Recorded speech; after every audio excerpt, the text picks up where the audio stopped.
तुम्हारी वजह से क्या हाल हो गया आपका। कितने दुख दिए हमने आपको, और आपने कभी भी पलट कर हमें जब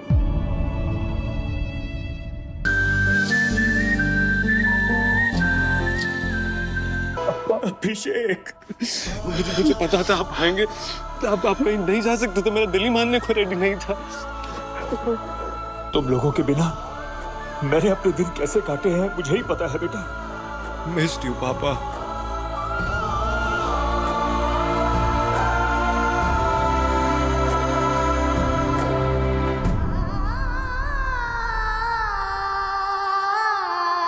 अनुराधा, मॉम।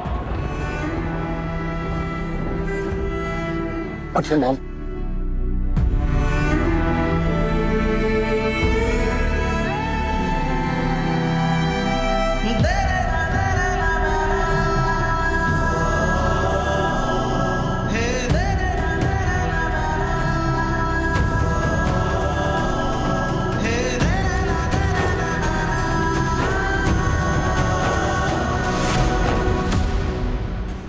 नमस्ते पिताजी। तुम जरूर परिणीता होगी। जी, हम ही हैं आपकी होने वाली बहू। कोई निहायत ही बदतमीज लड़की ऐसे बीच में आ सकती है जब हम अपनी पत्नी से मिलने आगे बढ़ रहे हैं।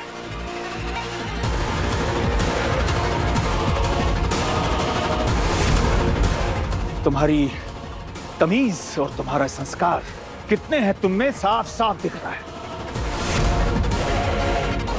और हां, इस गलतफहमी में मत रहना, दीवान हाउस में अब तुम सिर्फ अपने सामान के साथ बाहर जाओगी।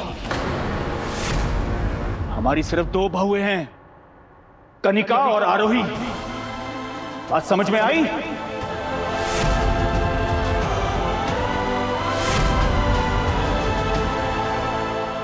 और तुम खुद सामने से हटोगी या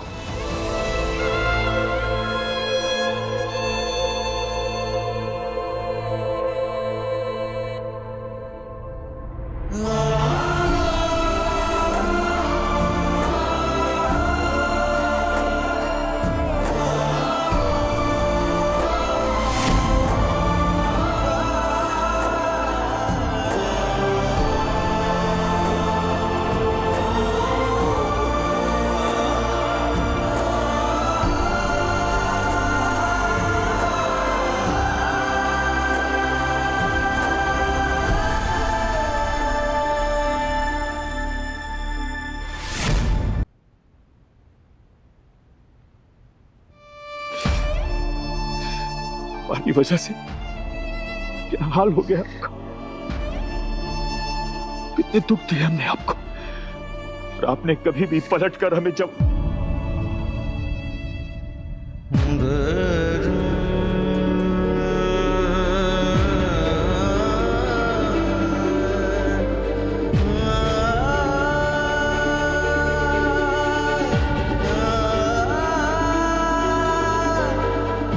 पापा जी,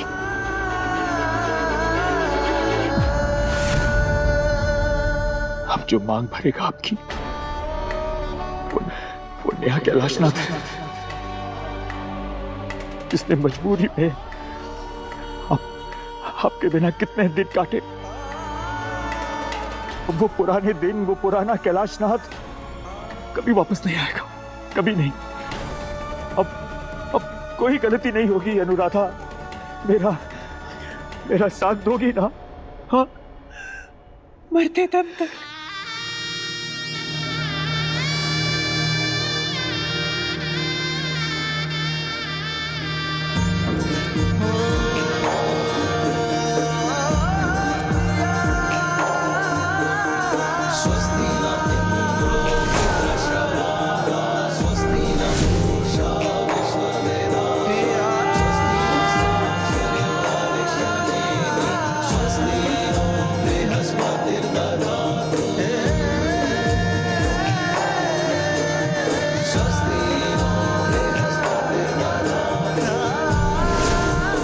आपको पता भी है आपके बिना क्या हाल हो गया था हम सबका।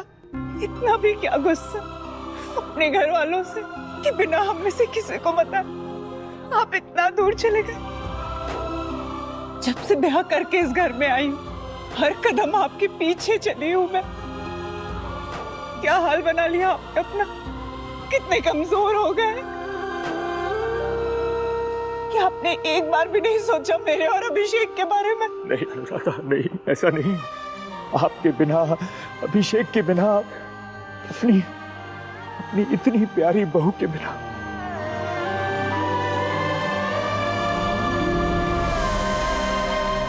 पापा जी, आपसे इतनी सारी बातें करनी है। पापा जी को कितना कुछ बताना है, उनसे कितना कुछ सुनना है। आप आराम से बैठिए, मैं आपके लिए जल्दी से चाय बना कर लेकर आती हूँ। मेरे हाथ की लेमन ग्रास और तुलसी वाली चाय आप पियेंगे ना पापा जी? हाँ बेटा, जरूर पिएंगे।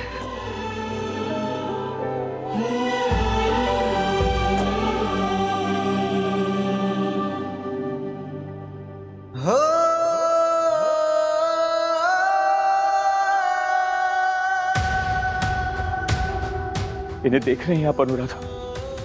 आज अगर हम आप सबके सामने खड़े हैं तो सिर्फ राजा राम भाई साहब की वजह से। Thank you. लेकिन उस दिन हुआ क्या था? उस दिन जब हम पहाड़ी वाली टेकरी पर गए,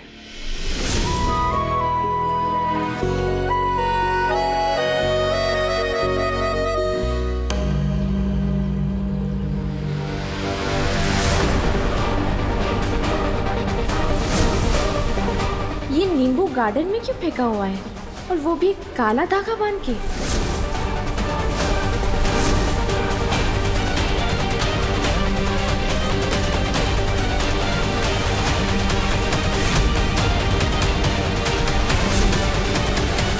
और फिर राजा राम भाई साहब ने दिन रात एक करके ढूंढ लिया हमें, और फिर हमें यहां आप सबके पास अपने घर में वापस ले आए। पहले जो भी बर्ताव रहा हमारा आपके साथ, उसके लिए बहुत शर्मिंदा है हम। बस हाथ जोड़ के माफी मांग सकते हैं आपसे भाई साहब। बस एक बार हमें माफ कर दीजिए, अपने समधी को एक बार माफ कर दीजिए। अरे भाई साहब, परिवार में प्यार और तकरार तो चलता ही रहता है, लेकिन रिश्ते में माफी मांगना वो भी बहुत बड़ा बड़प्पन है।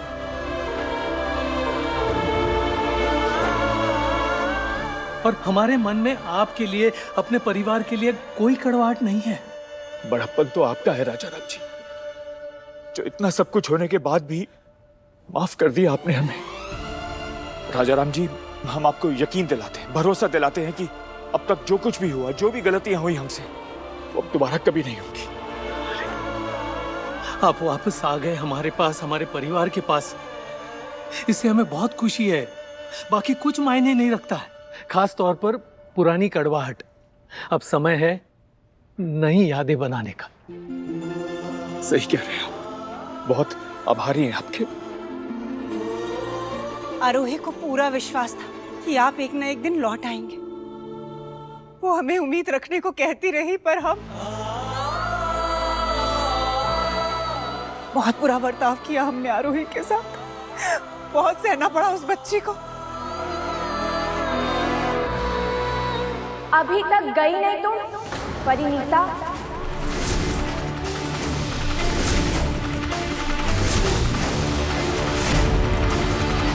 सुना नहीं तुमने पापा जी ने थोड़ी देर पहले क्या कहा?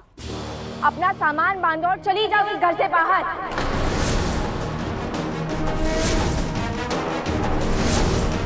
क्या तुम इंतजार कर रही थी कि मैं आऊं और आके तुम्हारा सच सबके सामने दिखाऊं? अच्छा होता तुम चुपचाप चली गई होती। अब सबूत के साथ तुम्हारा सच सबके सामने लाऊं।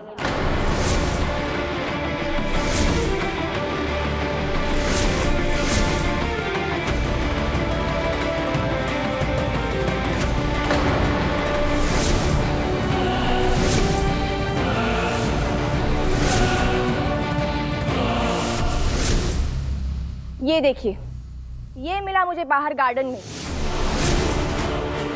बताना चाहूंगी सबको कि ये क्या है परिणीता? हम? अरे हम क्या बताएंगे?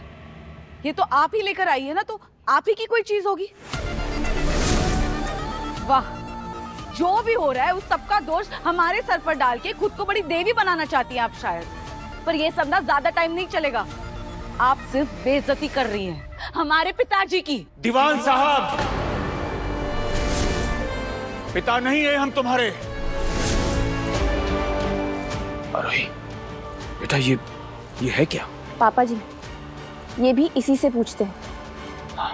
क्या होगा अगर इसे मैं खोल दूं? अगर ये धागा आरोही ने खोल दिया तो हमारा सारा भांडा फूट जाएगा। बहुत संभाल कर इसे तुम्हें गेट के बाहर गाड़ना है, और इसको गाड़ने के बाद निखिल के मुंह से तुम्हारे खिलाफ कोई भी बात निकल ही नहीं पाएगी।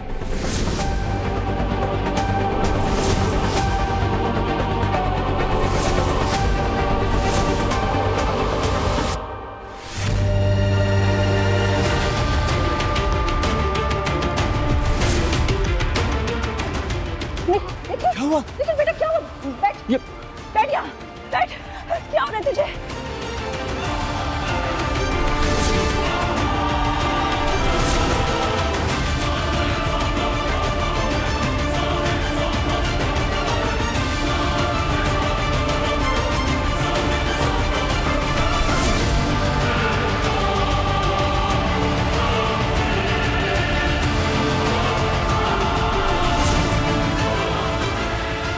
सही मौका आते ही फल आग में, जैसे ही जल राख हुए, आरोही को लगी चोट, निकलेगी घर से। ये सबके पीछे, और इस दीवान हाउस में जो कुछ भी गलत हो रहा है उसके पीछे ये है। जिस बाबा को इसका बाप इस घर में लेकर आया था, उसके साथ मिलकर ये दोनों यहां ड्रामा कर रहे हैं। जब इसका सच मेरे सामने आया तो इसने मुझे मारने की कोशिश की और धमकी दी कि मम्मी और अभिषेक को नुकसान पहुंचाऊंगी। ये काला जादू, ये सब कुछ नहीं होता। ये सिर्फ तरीके होते हैं दूसरों के दिमाग को कंट्रोल करने के, उनमें डर लाने के। निखिल भैया बिल्कुल ठीक थे। जो डॉक्टर ने कहा था ना ड्रामा है, वही था। उन्होंने ताईजी और अभिषेक का डर दिखाकर इन पर इतना असर कर दिया कि इनकी आवाज चली गई। सब झूठा इल्जाम लगाना बंद कर दीजिए हम पर। बहुत हो गया आपका।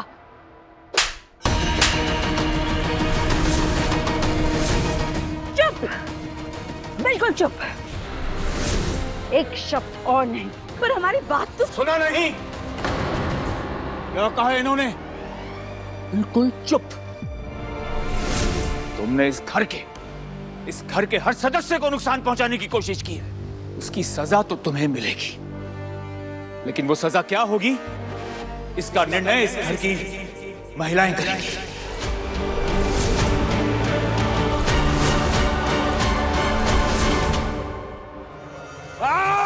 अरे क्या कर रहे? आरोही, घनश्याम जी छोड़िए उसे। दूर रहे वरना कलर रेत दूंगा, बता दे रहा हूं।